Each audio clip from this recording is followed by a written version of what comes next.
Welcome everybody to another used car review.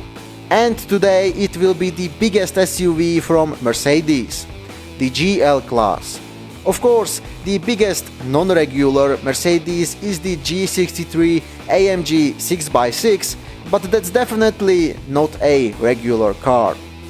So, this first generation GL class was made from 2006 to 2012, and it was produced in the USA, specifically in Sweet home Alabama.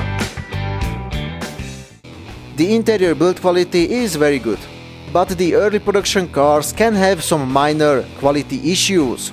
The interesting thing is that the dashboard and even the door panels are the same as in the ML class from that time.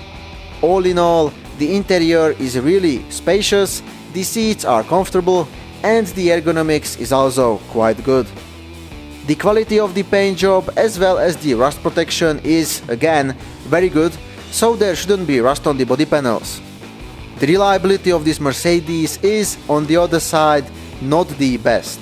So, mainly the cars from the early production can have quite a lot of various problems. The most common issues are with the door locks, electronic tailgate itself and the tailgate lock mechanism, power steering fluid leak, steering rack, drained battery, water leaking into the interior, mainly if the car is equipped with the sunroof, and sometimes there is a problem with the multimedia system too. This GL is standardly equipped with the air suspension, which is fantastic, but only when it works properly. The sad thing is that this system can have very often problems, especially with the air suspension springs, which can leak, the air compressor can break, and the height sensors can also fail. There are even cars which have the air suspension springs replaced more than 2 or 3 times, which is definitely interesting.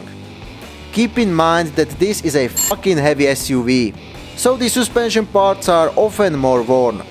In this case you will hear those usual annoying noises from the suspension. The regular maintenance and the spare parts are expensive, which is, I guess, not a surprise. So choose a car which is in possibly the best condition and which has the best regular maintenance history. The standard equipment included, for example, electrically adjustable front seats, multifunctional steering wheel, cruise control, or the dual zone automatic climate control. On the other side, the optional equipment included navigation system, various safety assistance systems, keyless entry, heated and ventilated front multi-contour seats, rear seat entertainment package, Harman Kardon sound system, and the never-ending list goes on and on. The important thing is to avoid the early production cars, because they can usually have a lot more issues than the newer cars. There are even cases where some of the GL models made in 2007 and 2008 caught on fire, which is a little bit inconvenient. So I would recommend buying a car only from 2009. And there was also a smaller facelift in 2009. The price for this Mercedes starts at €11,890 for the cheapest one in Germany, and it goes up until €49,999.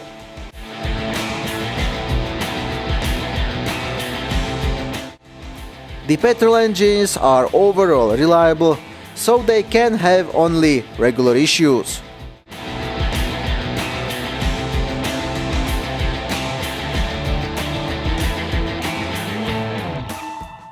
The diesel engines are also usually reliable, but you can expect those regular issues with the injectors, turbocharger, or high-pressure fuel pump.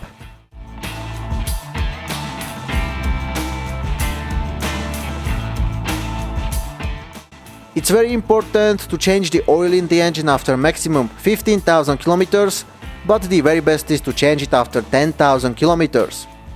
All the engines have timing chain, which can withstand a lot, but in some cases it can be more worn. Also, the timing chain tensioners can be sometimes worn, so you have to pay attention to rattling noise after cold start. You can choose only the 7-speed automatic gearbox in this car. This transmission can have often problems, but mainly, again, on early production cars. I'm talking about electronic or mechanic issues, so don't forget to check the gearbox properly before buying. It should change gears very smoothly, without some kind of a strange noise or hesitation. I recommend changing the oil in the automatic gearbox as usual every 60,000 kilometers. Before buying, check the suspension parts and all the electronics. The car should ride quietly, so it shouldn't make rattling, squeaking or humming noises from the suspension. Check the exterior of the car for various paint defects or rust, which can be the sign of the resprayed body. Also check the gaps between the body panels. They should be even on the left and on the right side too. I hope that this information are helpful enough. If you have some questions or if you have personal experience with this car, then write it into comments. Thanks for watching.